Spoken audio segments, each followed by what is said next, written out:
సూర్యుడు ఏందయ్యా ఇది? అమ్మో నా వల్ల అవ్వట్లేదు,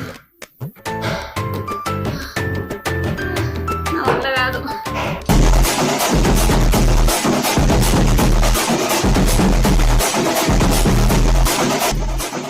కొంచెం రిలాక్స్డ్ గా ఉంది.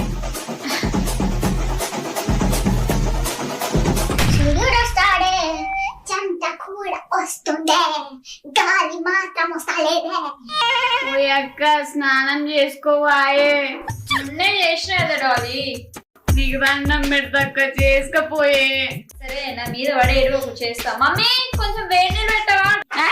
ఏమో డాలీ, నాకు హాట్ వాటర్ తో స్నానం చేయకపోతే అసలు స్నానం చేసినట్టే ఉండదు. పొన్ని ఎంకమ్మ ఆల్రెడీ ట్యాంక్ లో నుంచి వేడి నీళ్ళు వస్తుంటే మళ్ళీ వేడి నీళ్ళు పెట్టుకుంటా అంటే ఏంటే?